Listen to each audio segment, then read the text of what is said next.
What's going on, everybody? Thanks for taking some time out of your day to check out my channel. It's the 20th of October, Monday, and our trapping season starts this coming Saturday, but I'm not going to set any traps Saturday. My buddy Mike is coming up and we're going to do some archery hunting Saturday, and I might get out Sunday after church to set a few traps, and I'll probably just keep a real small line out that I can check early in the morning before I go back out archery hunting. And if I tag a buck early, then I'll get out and start expanding my line. But until I tag a buck, I'll probably just keep a real small line going that I can keep checking it and get some archery hunting at the same time. That's one of those things, you're torn between two things you want to do, I guess. But I'm doing some final touches or prep stuff for trapping. I think I did a video. Yeah, I did some stuff while I'm putting out drags. I'm going to put a few more drags out. I was also pounding some stakes in. Another thing I'm working on, my trapping buggy, my side-by-side. This thing's awesome, but it hasn't been running too great. I'll get into that in a minute. My homemade cap for the back of this on the bed, it was just experimental at first, and I started off with a real cheap Walmart tarp. It was like $5 or $10. And I thought if it works, I'll get a real good tarp. And it worked great, but I was getting some holes. But cheaper than a real good tarp was just covering the whole thing up with zip tape. So I just got a roll of zip tape and covered it up. That stuff's pretty durable. Hopefully that'll last a couple years. My side-by-side, I mean, it was running, but it was running rough. It was stalling on me, hard to start, backfiring. It had lack of power. I checked the fuel pressure. It was at 55 pounds. That's pretty good. Changed the fuel filter. I put a new muffler on. It had some leaks here, and the muffler was all rusted apart. And the thing is, I think it's a 2016, so it's 10 years old. And I got a new air filter, but it's still lacking power. So my next step, and I'm no mechanic, trust me. I just watched a few videos on YouTube. I'll put this light on here, maybe you can see what I'm doing here. So I got the valve cover off, and I checked the valve clearance, and three of the valves were pretty far out of clearance. This is the only one right here that was in spec.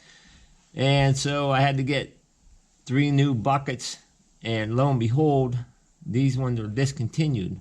But thankfully I found some online, like aftermarket ones on eBay, and they just came today. They're in that box. Hopefully they fit, and hopefully they set my valve clearance right. And even more than that, hopefully it starts to run a little smoother, especially for trapping season coming up. So I got to get these 3 buckets put back on here, and then yeah, here's the valve cover and stuff. Hopefully I got all my parts still, and some of this stuff I'm not even sure. I got a new spark plug too to put in. I'm gonna put a new spark plug in there, and on the I guess the timing chain comes up around here. I got the teeth marked where they were on these gears, and I got the teeth marked on the length marked on the chain where they should match up. Hopefully I won't have a big issue getting that put back together for timing. What else? Got all my pile of those lure sticks ready to go.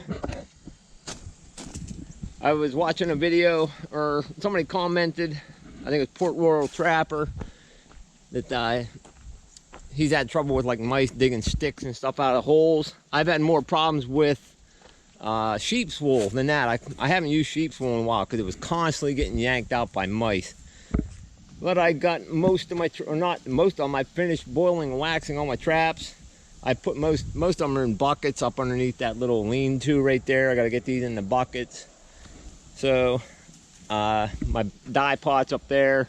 Hopefully my brother gets over here and dyes and waxes some traps. So I got that's still all set up and ready to go. I gotta get a couple of these in the buckets. Most of my traps have either a split ring or a quick link. This one doesn't have it though, but I can go up and hook it to a drag or hook it to a stake, whatever I want to do. And I still just do the dyeing and waxing. Honestly, I just sort of enjoy doing it. It's just, I don't know, it's like nostalgic or something, and it works for me. So, I mean, if I ever get tired of doing it, I might switch to something different. I just watched I watched like 3 or 4 other people doing this. I watched Keystone Trapper. He did the dyeing and waxing. He has a drum like that, but he has it laying flat with a lid on it. He does like the whole pot at once, like 70 traps at a time. I don't need something that big. But who else? I mean, I watch Coffee Outdoors. He does, I believe he does the Dakota line dip. It's a water base. And then I watched Mark J. Larson. I think he does the speed dip, which is the gasoline based one. I mean, correct me if I'm wrong, guys.